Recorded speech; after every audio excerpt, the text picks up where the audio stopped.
자, 산림 측량 및 GIS 진행하도록 하겠습니다.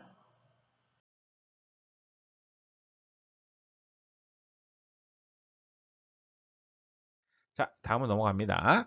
이제는 오차에 대한 이야기는 거의 다 했고요. 이제 수준 측량의 정도입니다. 그럼 이런 오차들을 다 보정을 할 수가 있는 거죠. 그죠? 점검을 통해서 여러분들 아마 뭐 야장기입법에 대한 설명을 드리면서 이런 것들을 보정할 수 있는 과정들을 설명을 드렸어요. 어떤 오차가 있느냐를 했고요. 근데 이런 오차의 원인을 고려해서 측량을 수행하고 정오차만 소거가 되죠. 오차가 발생할 경우에 그랬는데도 오차가 있다. 그러면 이건 우연 오차로 간주를 해야 하는 수밖에 없습니다. 어디서 나왔는지도 모르고요. 해결할 방법도 없습니다. 그래서 일정 범위 내까지는 이 우연 오차 범위를 인정해주는 부분들이라고 생각하시면 돼요. 그래서 실제로 수준 측량에서 뭐 아니면 고저 측량에서 용어를 제가 통일을 못했네요. 고저 수준, 네, 같은 거죠. 수준 측량에서의 허용 오차를 살펴보면요. 환 또는 기지점과 결합한 경우의 폐합 오차입니다. 여러분 이건 무슨 얘기냐면 측량을 해서 가는데요. 자, A라는 점에서 측량을 시작해서 출발을 해서 돌아서 다시 마지막 점이 A에서 끝났습니다. 이렇게 폐합되는 경우입니다. 그러면 최초 지방고가 주어졌잖아요. 그러다 보니까 돌아왔을 때 높이도 같아야 되죠. 0이어야 됩니다. 근데 0이 안 되면 이제 문제가 되는 거죠. 요랬을 때 1등이냐, 2등이냐, 뭐 3등도 있어요. 에 따라서 우리가 달라집니다. 그래서 보통 구하는 공식은 2.0, 그러니까 앞에 허용 이제 기준치 값이 있고요. 곱하기 루트 S입니다. S는 편도 관측거리면서 킬로미터 단위로 표시가 됩니다. 편도 관측거리면서 킬로미터입니다. 그래서 제가 여기 만약에 600m를 했어요. 그럼 편도죠. 자, 600m를 측량을 했으면 0.6이 들어가는 거죠. 계산하기 힘들겠죠. 그래서 저는 1을 넣어볼까요? 1? 네, 1. 그럼 1km 가면 2mm 이내의 오차가 발생해야지만 2mm 이내 오차는 인정이 됩니다. 제가 측량을 수행하고서 총 오차가 1.8mm가 나왔어요. 8mm가 나왔어요. 그러면 어떻게 돼요? 네, 2mm니까 네, 여유가 있죠. 네, 이렇게 하면 오케이, 픽스가 되는 겁니다. 2등은 5mm까지입니다. 그래서 실제로 제가 만약에 4km를 측량을 했어요. 그럼 얼마 나옵니까? 예, 2가 나오죠. 여기 2가 나오죠. 그죠? 2, 5, 10. 그럼 5mm 곱하기 1cm까지는, 10mm까지는 오차 범위 내에 들어가는 겁니다. 이렇게. 자, 조금씩 달라지죠. 왕복 관측값의 교차, 검측의 경우, 전해의 관측 고저차와 교차, 제설과 등 쭉 나오게 되긴 하는데요. 네. 그래서 왕복 관측값의 경우 우리가 왕복 이렇게 두 번 하는 거죠. 갈 때 한 번, 올 때 한 번 측정을 합니다. 그래서 이 오차를 이제 측정을 해놓은 거죠. 이 오차가 얼마가 돼야 되냐? 여기 나오는 거죠. 뭐 2.5. 보통 그냥 이 첫 번째 거를 다 거의 기준으로 표시가 되어 있습니다만, 뭐 각각으로 나눠서 되어 있기도 합니다만. 자, 여러분들은 그러면은 2등 고저 측량 수준에 맞춰서 말씀을 드린다 한다. 자, 근데 이제 갈 때가 1km, 올 때가 1km였어요. 그러니까 1km 구간을 왕복했으니까 그럼 2km를 집어넣으면 되겠네? 아닙니다. 네, 편도 관측거리입니다. 1km만 집어넣습니다. 그러면 언제 5mm 이내가 돼야 되는 거죠, 오차가. 여러분들 1km를 측량하다. 그러니까 만약에 그럼 여러분들 이제 실습하시느라고 할 때 한 400m? 많이 해야 400m? 뭐 100m? 150, 160m 이 정도 해요. 200m 이내에서 아마 여러분들 측량은 다 끝나요. 그럼 0.2죠. 0.2가 들어가니까 네. 0.2를 루트하면 얼마가 나올까요? 한번 해볼까요? 제가 계산하고 있습니다. 0.2 루트 0.2 하면은 네, 0.447 정도 나오네요. 곱하기 5를 하면 2.23mm 정도 안에 들어와야 됩니다. 결국은 2mm 정도 되는 거죠. 그러면 0.447 곱하기 1등으로 만약에 간다. 네. 1mm가 1mm 안에 들어와야지 픽스가 되는 거예요. 네. 대단하죠. 네, 이 부분들 고민하셔야 됩니다. 그래서 굉장히 정밀하게 되는 측량이다라고 생각하시면 돼요. 자, 그럼 이렇게 이제 고저 측량을 하는데 20m, 40m 막 이렇게 떨어져 있습니다. 여러분들 실습시켜 보면요. 자, 뭐 올해는 안 알고 있지만 바깥에서 뭘 하시냐? 이제 소리 지르다가 안 되니까 서로 전화기 켜놓고 뭐 카카오 보이스톡이라든가 아니면 전화기로 그냥 켜놓고 해요. 저는 뭐 무제한 요금제로 상관없어요 막 이러고 있는데 굳이 그러실 필요 없습니다. 그래서 한 몇 가지 수신호가 대략 정해져 있어요. 그래서 지금 보시는 것처럼 네, 회색 인간이죠. 표척이 기울어진 경우에는 1번과 같은 수신호를 합니다. 그래서 기울어진 쪽의 팔을 머리 위로 들고 합니다. 지금 이제 앞을 정면을 보고 있다고 했을 때 자, 관측수가 지금 얘기하는 거죠. 관측수가 오른쪽 팔을 들었어요. 그러면 표척수는 어떻게 해야 됩니까? 이게 오른쪽으로 기울어진 게 아니에요. 왼쪽으로 기울어진 거죠. 그죠? 관측수가 볼 때는 오른쪽이지만 표척수가 볼 때는 왼쪽입니다. 반대 방향이라는 걸 생각하시면서 자, 움직여. 그러면 계속 이렇게 그쪽으로 움직여서 수직이 될 때까지 맞춰주면 됩니다. 그럼 지금 여기 그림은 사람이 서서 표시를 하고 있는데요. 실제로는 어떻게 할까요?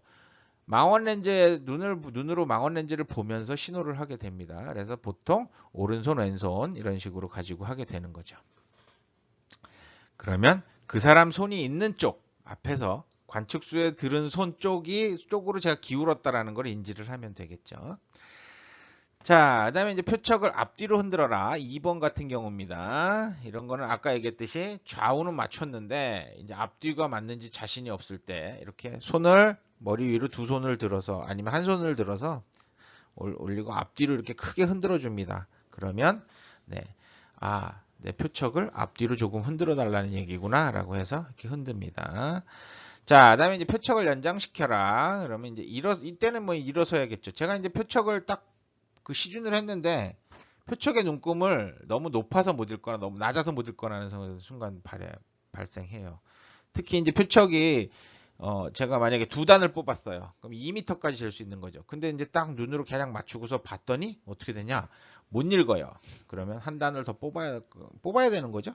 뽑으라 그럴 때 이제 왼손과 오른손을 가지고 위아래로 이렇게 표시를 해서 표척을 빼는 동작을 수행을 해서 상대방이 표척수가 인지하도록 합니다. 자, 관측이 완료됐을 경우에는 한쪽 팔을 머리 위로 들어서 원을 그리거나 두 팔로 머리 위에 원을 그립니다. 그래서 이렇게 원을 그려주면은 다 됐어요. 오케이 하는 거죠. 오케이. 네. 여러분들 아마 이런 건 해보셨죠? 오케이 표시. 아니면 이렇게 머리 위로 그냥 손을 두 개 합쳐서 O자를 만들어도 되겠네요. 오케이 합니다. 네, 그렇게 해도 돼요. 관측이 완료됐을 때. 그다음에 이제 다시 측량해야 될 때입니다. 관측이 불확실하거나 재측이 필요한 거는 두 팔을 양옆으로 뻗어서 위아래로 흔들어 줍니다. 지금 5번 그림처럼 흔들어 주면요. 다시 하라는 거야? 그러면 이제 다시 스타프를 그 자리에 정확하게 세우면 되겠죠. 자, 이제 수신호하고 관련된 거예요. 뭐 이 외에도 여러분들이 서로 표척수와 그러니까 표척수와 여러분들 관측수가 약속을 하면 돼요. 뭐 내가 만약에 왼손을 흔들면 물 드세요. 뭐 오른손을 흔들면 그냥 표척 들고 오세요. 뭐 이런 식으로 표시를 해도 되는 거죠. 자, 그 다음에 이제 주의사항들인데요. 측량 장비는 굉장히 정밀하고 예민하게 제조되었기 때문에 적절하게 사용되고 유지될 때만 오랫동안 사용할 수 있습니다. 일시적으로 부주의나 실수로 인해서 고장이 발생하거나 수리 불가능한 결과를 초래하는 경우들이 종종 있습니다. 그래서 상당히 조심해야 되는 형태들이고요. 기기 가격도 저렴하지 않습니다. 이렇게 뭐 모든 사람이 쓰는 장비가 아니다 보니까 가격이 비싸요. 수요가 그렇게 많지는 않다 보니까. 자, 그래서 우리가 이제 이 레벨 사용 시 주의사항 몇 가지를 말씀을 드리면요. 레벨을 보관 상자에서 꺼낼 때 일단 우리가 가지고 나가야 되는 게 레벨이 있고요. 측량 장비 중에 레벨을 들고 나가야 되고요. 쓰기 힘드니까 삼각대 가지고 나가야 되고요. 그죠? 네, 스타프 들고 나가야 됩니다. 기본적으로. 여기에 필요한 게 이제 줄자 될 것 같아요. 줄자 가지고 나갈 수도 있겠네요. 자, 이렇게 들고 나갔어요. 레벨 박스. 삼각대 스탑. 그럼 가장 먼저 해야 될 일은 가서 삼각대를 안정적으로 설치하는 게 중요합니다. 삼각대를 견고한 곳에 설치를 하고요. 그리고 나서 레벨을 같은 위치에 정확하게 다시 넣을 수 있도록 레벨 박스를 열어서 이렇게 들어있구나를 확인을 하셔야 됩니다. 거꾸로 넣거나 돌려 넣거나 안 들어가요. 이게 부품들이 결합이 되어 있는 상태라서 여러분들 아마 그 퍼즐 맞추듯이 모양을 정확히 기억을 하시는 게 중요합니다. 확인 한번 하시고요. 요즘 뭐 확인 안 되면 사진 찍어 놓으시면 돼요. 스마트폰으로 그 요령 있는 친구들은 처음 해보는데 어려우니까 사진 찍어 놓더라고요. 그러셔도 돼요. 자, 그다음에 이제 레벨을 보관 상자로부터 꺼낸 후에 삼각대 위에 올려놓을 때는 그 베이스 부분을 잡고 완전하게 삼각대와 결합될 때까지 절대 손을 놓아서는 안 됩니다. 뒤에도 한번 말씀을 드릴 텐데요. 삼각대를 안정적으로 설치해서 삼각대가 안정적으로 설치된 다음에 위에 이제 기계를 얹습니다. 기계를 얹는데 이 기계가 완전히 나사가 고정이 돼서 흔들리지 않고 안정적으로 딱 결합될 때까지는 절대 기계에서 손을 띄셔서는 안 된다. 다음에 삼각대는 견고하게 설치될 수 없는 딱딱하고 매끄러운 표면 위에 설치되어서도 안 됩니다. 그래서 뭐 운동장이라든가 원래 이런 거 원칙적으로 안 돼요. 콘크리트 바닥, 아스팔트 바닥 이런데 미끌미끌한데 안 돼요. 자, 또 설치하실 때 삼각대를 너무 좁게 설치하시면 쓰러지기가 쉽습니다. 안정적으로 하기 위해서 적당한 넓이로 벌려서 하는 게 좋은데요. 이게 너무 넓게 벌리면 또 어떻게 해요? 그것도 어려워요. 그래서 여러분들 현장에서 적절한 그 간격으로 결정을 하셔야 됩니다. 너무 넓어도 이제 움직일 때 힘들고요. 또 하나 너무 넓으면 삼각대가 낮아져서 여러분들이 굉장히 많이 숙여야 되는 문제가 발생하죠. 그러다 보니까 장단이 있습니다. 적절한 높이를 각각 사람에 맞도록 조절하는 게 중요합니다. 자, 그다음에 이제 기구를 이동할 때는 다른 물체에 부딪혀서 손상을 입지 않도록 특히 주의해야 돼요. 아까 했죠.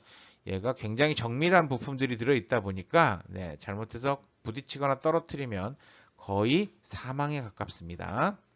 여러분들이 아니라 기계가요. 자, 그다음에 이제 레벨을 이제 옮기시는데 측량하다가 이제 다음 장소로 옮겨야 돼요. 이기점이 나와서 기계를 옮길 때 여러분들 보통 삼각대를 접어서 이제 레벨은 고정되어 있으니까 삼각대를 접어서 어깨에 메고 가시는 분들이 많습니다. 이렇게 하시면 안 돼요. 그러니까 무슨 얘기냐면 여러분들 걸어가는데 사람이 이렇게 걸어가잖아요. 삼각대에 레벨을 달아서 이렇게 어깨에 메고 가는 경우들이 있어요. 이렇게 하면 기계에 무리가 가서 위험합니다. 그래서 항상 삼각대를 세워서 측량기는 위쪽으로 해서 두 손으로 잡고 아니면 가슴에 안고 이동하시는 게 가장 안정적입니다. 그 다음에 조금 먼 거리를 이동해야 된다. 그럼 반드시 레벨을 삼각대에서 분해를 해서 보관 상자에 넣어서 잠금 장치를 하고 이동하시는 게 가장 안전하겠죠. 그 다음에 뭐 요즘 방수 제품이 나와 있기도 합니다. 그래서 비에 의한 뭐 영향이 적다고는 얘기는 하는데요. 그래도 습기로부터 레벨을 보호하는 게 중요합니다. 렌즈라든가 이런 것들이 굉장히 민감하기 때문에 우천시에는 방수 덮개를 설치하고 천천히 철거를 하시거나 정 안 되면 이제 측량을 할 수도 있는 거죠.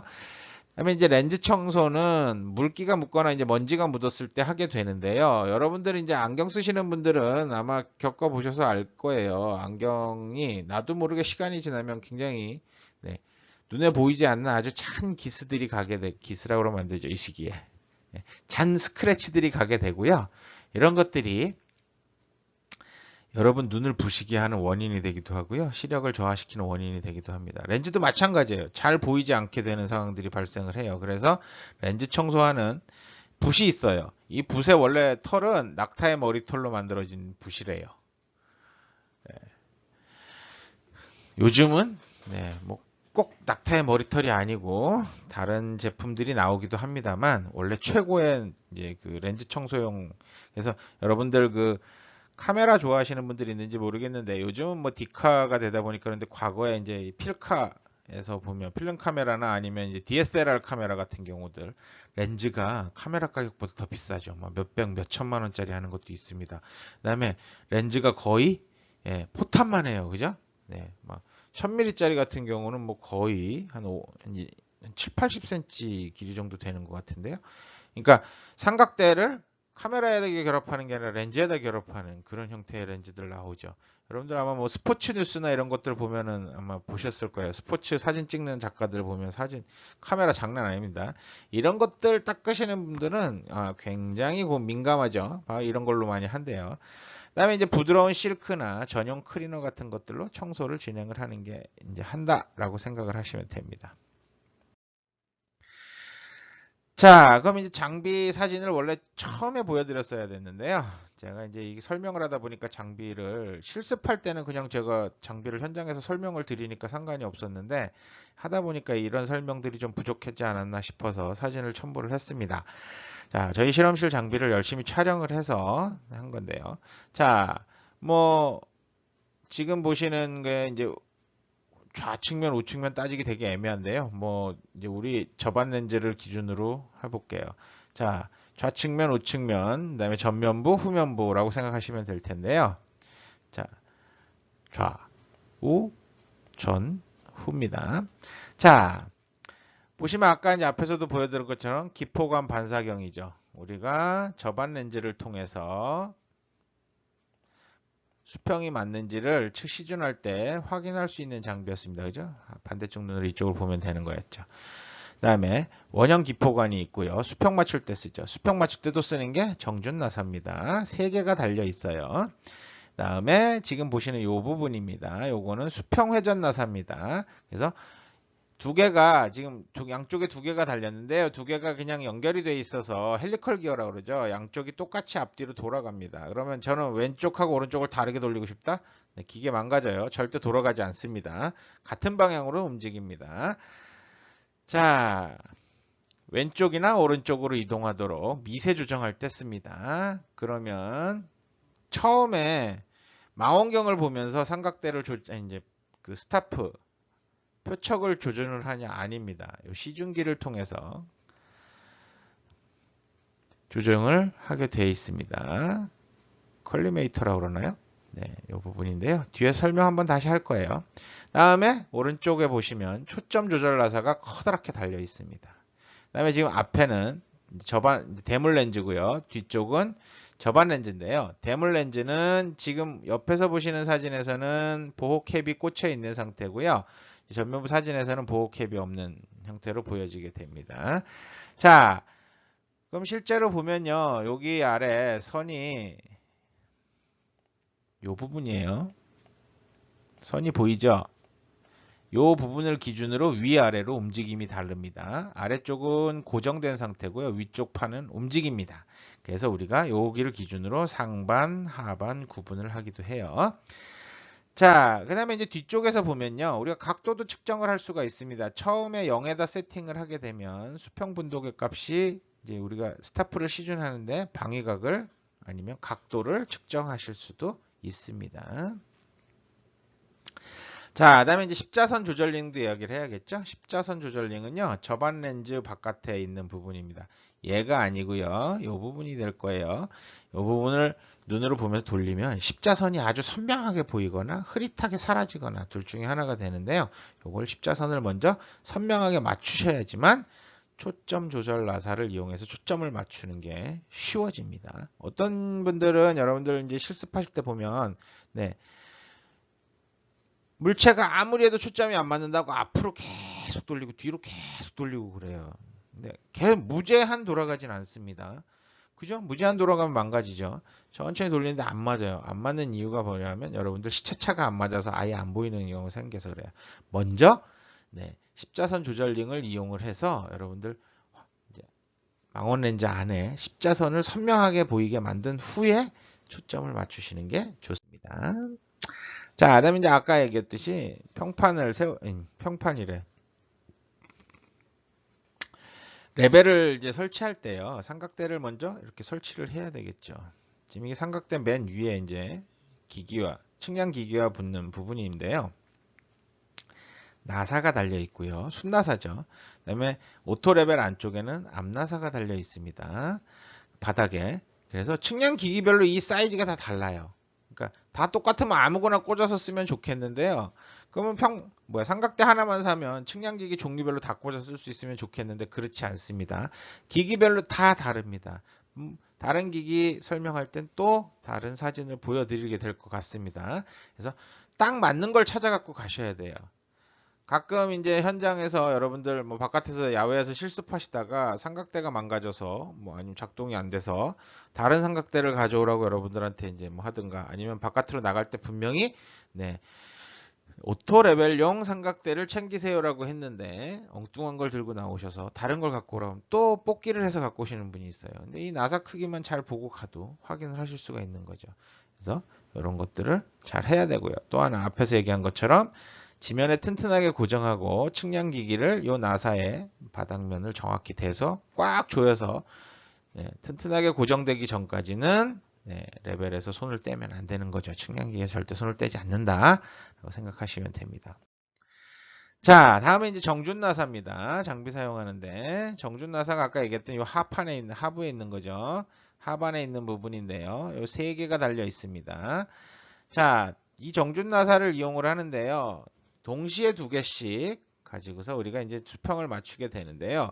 자, 삼각대를 먼저 어느 정도 수평이 되지 않으면 이 정준나사를 이용해서 수평을 맞추다 보면 삼각대가 기울어져 있는 상태에서 앞에 있던 그 삼각판이요. 이렇게 나사 이제 뚫려 있던 이 삼각판이 정확하게 수평이 아닌 상태에서 이렇게 기울어져 있는 상태에서 기계를 설치하면 어떻게 돼요? 수평을 맞추려고 그러면 한쪽 나사는 엄청 조여야 되고 다른 쪽 나사는 엄청 풀어야 되는 상황들이 발생을 합니다. 그죠? 레벨은 이렇게 달려 있으니까. 자, 그러면 망가집니다. 그래서 무리한 힘을 가해서 조이거나 풀면은 결국엔 망가집니다. 여러분들 초보들이 많이 하는 실수고요. 하시고서 조용히 입 닫고 우리는 한 적 없다고 얘기를 하는데 저희가 장비를 나눠드리기 전에 이미 다 테스트를 해서 여러분들한테 되는지 안 되는지 되는 걸 드립니다. 설마 안 되는 걸 주고서 여러분들 보고 망가뜨렸다고 몰아내라고 하겠어요? 그렇지는 않는데 조심은 하셔야 된다. 그래서 이 부분을 지금 정준나사 부분을 확대해서 보시면 이렇게 홈이 파여 있어요. 오른쪽 사진처럼. 이렇게 홈이 파여 있는 곳에 이 정준나사를 돌려서 이 부분을 이 홈에다가 일치를 시켜주면 높이를 맞춰주면 세 개를 다 이렇게 맞춰주면 기기가 거의 수평이 됩니다. 정준나사가 정중앙에 오게 만들어주는 거죠. 요렇게 한 후에 여러분들이 삼각대에 설치를 해서 먼저 삼각대를 이용을 해서 삼각대 다리가 3개죠. 이 3개의 다리 길이를 조절을 해서 개략 수평을 맞춰주신 다음에 이 정준나사를 이용해서 수평을 맞추면 굉장히 쉽게 맞출 수가 있어요. 실습 보여드려야 되는데 아마 여러분들 그 앞에 지난주 동영상 여러분들 참고하라고 보여드렸던 것들에서 아마 맞추는 거를 보신 기억들이 나기를 바랍니다. 그래서 확인하시면 돼요. 혹시 어디였지? 다시 한번 수준 측량, 고저 측량 장비, 그 고등학생들이 실습하는 거 보시면은 괜히 삼각대를 뽑았다 줄였다를 하는 게 아닙니다. 먼저 수평을 잡기 위한 건데요.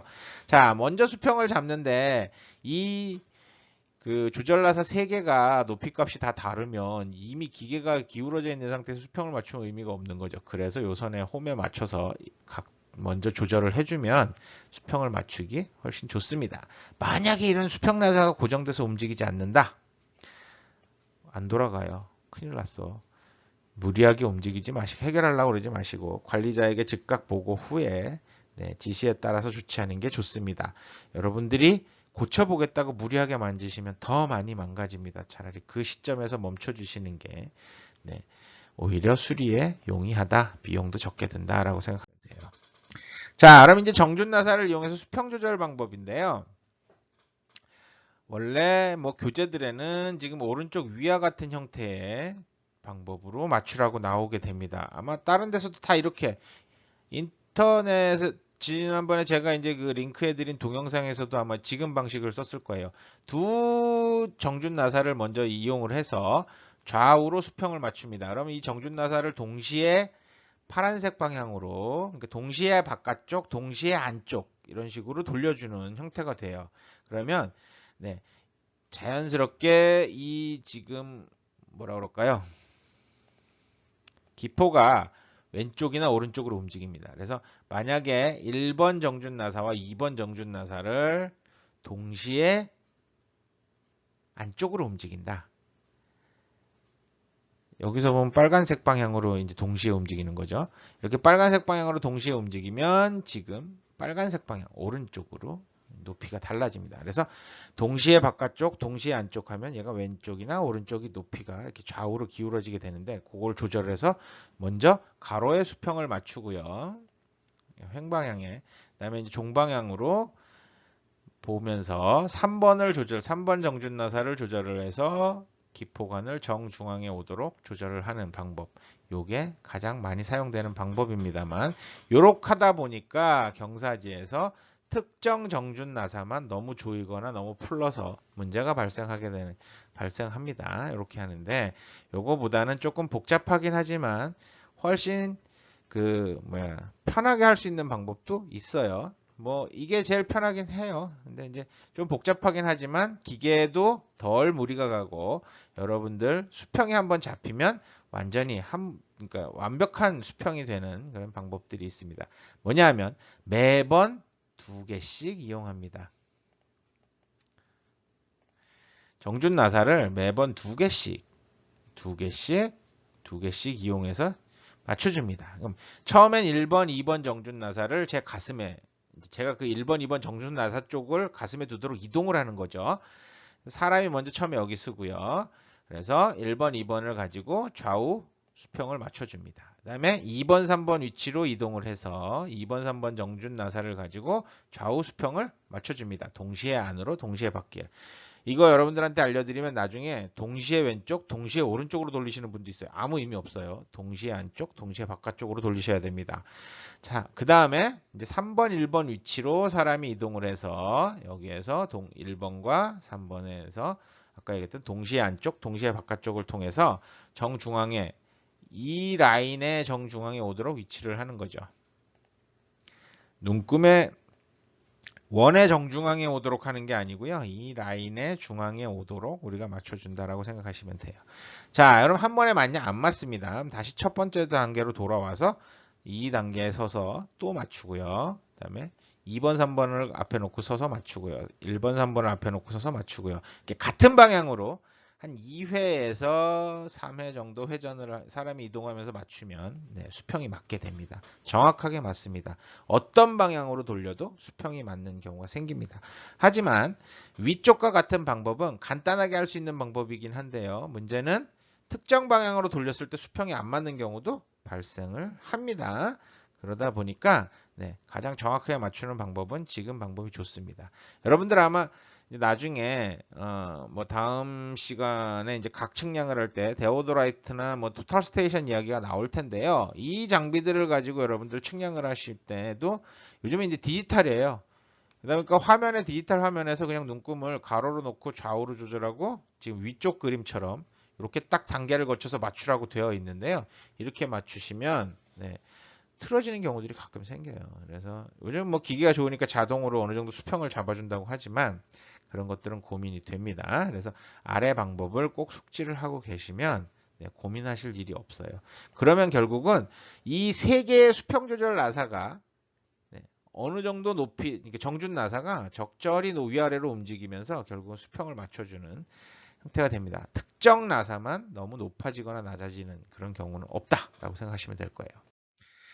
자, 다음에는 이제 목표물을 시준할 때입니다. 아까 얘기했듯이 시준을 할 때 이제 시중기를 제가 이제 임의로 이제 시중기 우리말로 번역을 해보니까 컬리메이터가 뭐 시중기 정도 돼요. 그래서 이제 시중기라고 그랬는데요. 뭐 저가 제품 같은 경우는 왼쪽 아래처럼 가늠자하고 가늠쇠가 달려 있기도 합니다. 이렇게.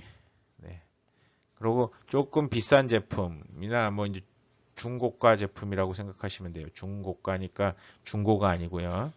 중간 가격이나 좀 좋은 제품들은 이런 형태로 달려 있어요. 그래서 실제로 이제 앞쪽은 투광구입니다. 빛이 들어와서 이제 보이게 하는 거고요. 뒤쪽은 이제 우리가 이제 임의로 시준할 때 보는 건데요. 눈으로 이렇게 보면은 지금 보시는 이 그림처럼 보입니다. 까만색에 이렇게 우리가 이제 뭐라 그럴까요? 피자 조각처럼 보여요. 피자 조각 하얀색 피자 조각 끝에 스타프의 중심선을 개략 눈으로 먼저 손으로 레벨을 움직여서 레벨 몸통을 손으로 잡고요. 이 부분을 손으로 잡고 좌우로 움직여서 중심부에 맞추고요. 그 다음에 렌즈를 이용을 해서 뭐 했어요? 십자선 조절 나사를 이용을 해서 십자선을 선명하게 보이게 하고요. 그죠? 그 다음에 네, 이제 스타프를 왼쪽 오른쪽으로 움직이라고 그래갖고 기울이라고 그래서 정확하게 십자선을 맞춰서 여러분들 값을 읽으면 되는 거죠. 자, 표척에 대한 장비 사용할 때 이제 표척도 상당히 주의를 해야 되죠. 아까 얘기했듯이 땅에 끌거나 물, 잔디 또는 진흙 등에 계속 담그면 안 됩니다.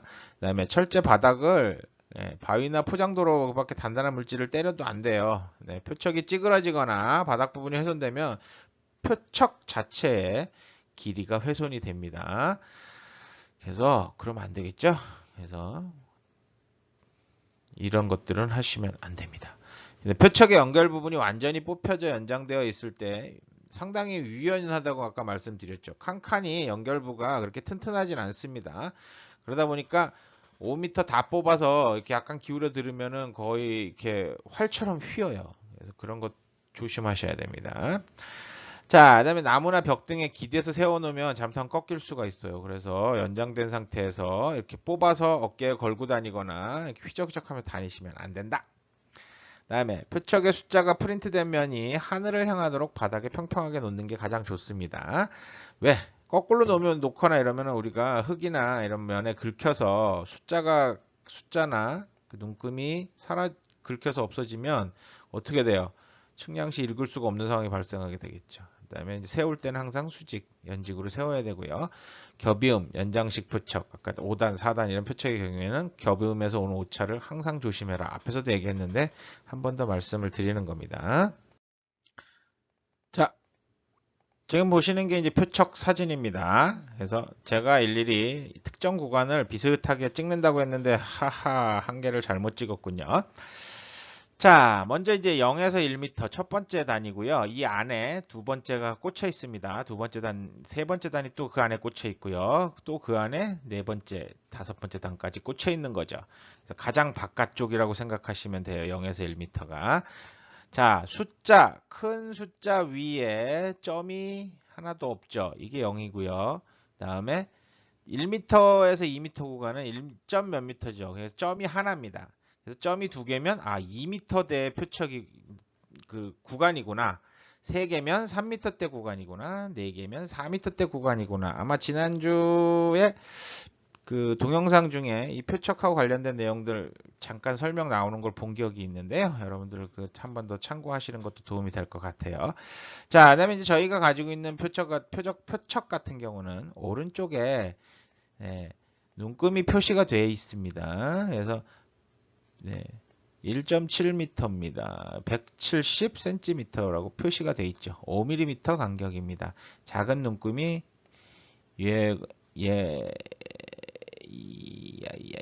요 간격이 5mm 간격이고요. 오른쪽이 이제 10mm, 1cm 간격으로 표시가 되어 있다라고 보시면 돼요.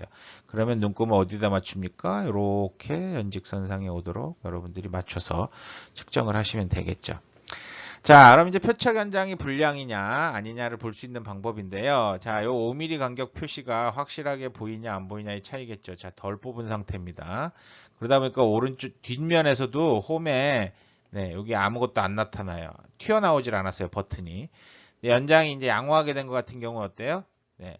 정확하게 맞춰서 112, 113 잘 나와 있죠. 이런 식으로 잘 뽑혀 있고요. 요 안에도 뒷면에도 단추가 튀어나와 있습니다. 그럼 나중에 접을 때는 이 얘를 눌러서 위에 표척을 아래로 밀어 넣으면 들어가게 되는 거죠. 얘가 이제 딸깍하고 하는 걸림 플라스틱입니다. 예전에 사용하던 제품들 같은 경우는 표척에는 이게 검은색으로 되어 있어서 확연하게 이게 빠지고 들어가고 알 수가 있었는데요. 요즘 나오는 제품들은 그냥 회색으로 나오더라고요. 왜 그런지는 잘 모르겠어요. 까만색이 오히려 이게 뭐라 그럴까 장비가 잘 되었는지 잘못되었는지 확인하기가 쉬운데 뭐 그렇게는 안 되는 것 같아요. 원가 절감하고 관련이 있을까요?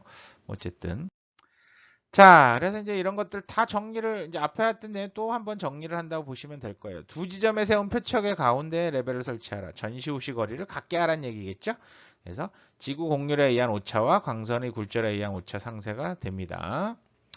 자, 그다음에 이제 시중거리가 너무 길면 표척의 눈금을 읽기가 불확실하고요. 시중 오차가 증가하게 되고요. 시중거리가 너무 짧으면 작업 능률이 떨어지기도 하고요.